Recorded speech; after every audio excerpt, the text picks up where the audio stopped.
c'est Bibli. On va vous raconter une histoire. Wow.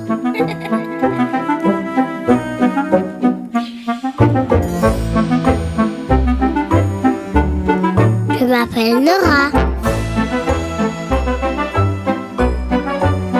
Mon papa et ma maman, ils s'appellent Olivia et Kevin.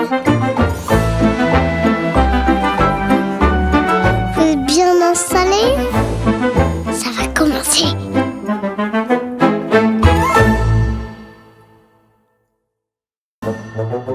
Niki et les animaux de l'hiver. Un conte ukrainien adapté et illustré par Yann Brett aux éditions Gauthier-Langueron.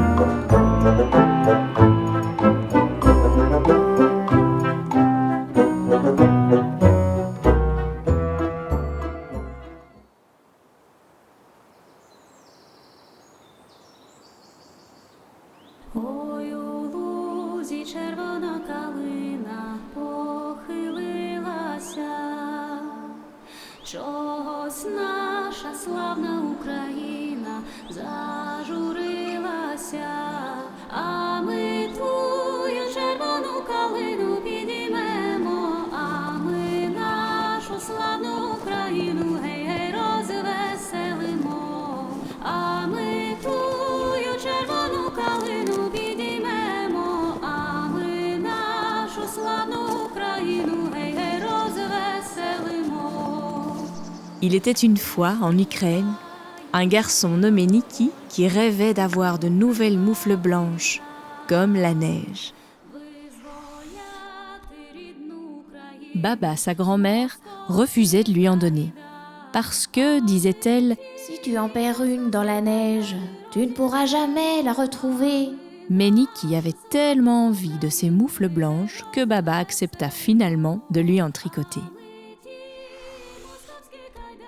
Lorsqu'elle eut fini, elle dit « Quand tu rentreras à la maison, je m'occuperai d'abord de savoir si tu vas bien, mais aussitôt après, je demanderai à voir tes moufles. » Niki partit jouer dehors.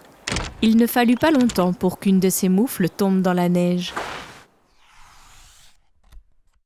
Une taupe, sortant de sa galerie, découvrit la moufle et s'installa dedans. C'était confortable et chaud, juste à sa mesure. Elle décida d'y rester. Un lièvre passait par là. En s'arrêtant un instant pour admirer son nouveau pelage d'hiver, il vit la moufle. Il se glissa à l'intérieur, les pattes arrière en premier. La taupe n'imaginait pas que son abri fût pour deux, mais quand elle aperçut les puissantes pattes du lièvre, elle se fit toute petite dans son coin. Alors un hérisson arriva, grinçant et soufflant. Il avait passé la journée à chercher quelque chose à manger sous les feuilles humides et glacées. Il avait besoin de se réchauffer et il pénétra dans la moufle sans hésiter. La taupe et le lièvre furent bousculés et tassés, mais ils n'étaient pas de taille à résister à une grosse boule bardée de piquants.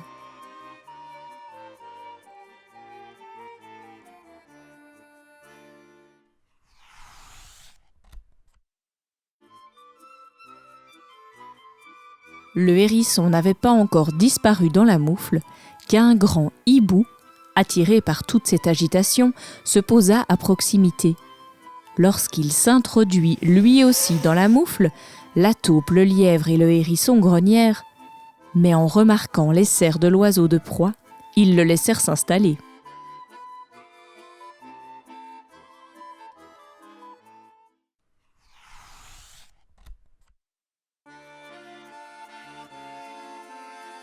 Alors surgit de sous la neige un blaireau.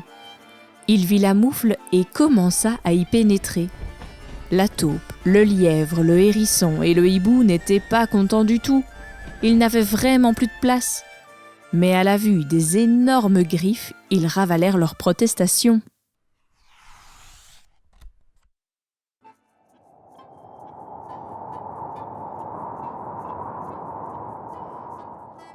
Il se mit à neiger.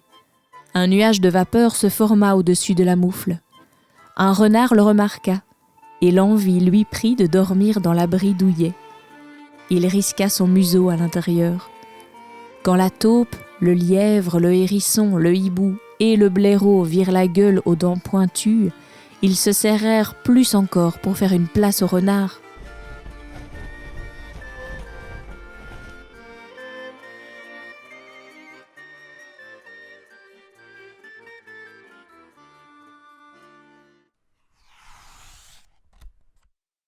Un ours brun survint. Il se sentait bien seul dans la neige par un si grand froid. Il examina la moufle rebondie avant d'y enfouir sa truffe. Les animaux étaient aussi tassés que possible, mais qui voudrait discuter avec un gros ours ? La moufle s'était étirée et distendue jusqu'à atteindre des centaines de fois sa taille, mais le tricotage de Baba tenait bon.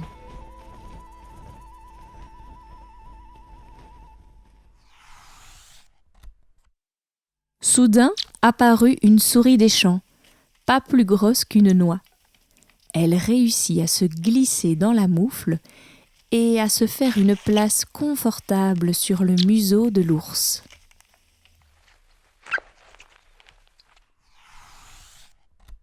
L'ours, chatouillé par les moustaches de la souris, fut pris d'un énorme éternuement. La force de l'explosion fut telle que la moufle disparut dans les airs, en soufflant les animaux dans toutes les directions. Sur le chemin du retour, Niki vit une forme blanche volant au loin. C'était la moufle perdue qui se détachait sur le bleu du ciel. Comme il courait à la rencontre de sa moufle blanche, Niki vit Baba qui l'attendait derrière la fenêtre. Elle s'assura d'abord que le garçon allait bien, puis elle remarqua qu'il tenait toujours ses moufles.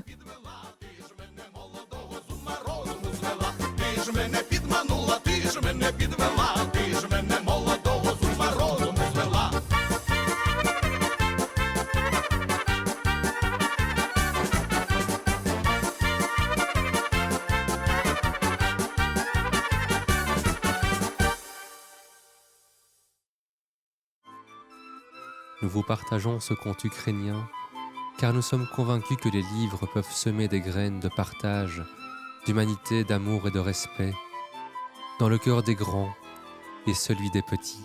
Chez Bibli, on n'est jamais trop jeune pour aborder les grandes questions. À très bientôt pour un prochain Rendez-vous Bibli. À bientôt. À bientôt. Au revoir. Do popatrzenia.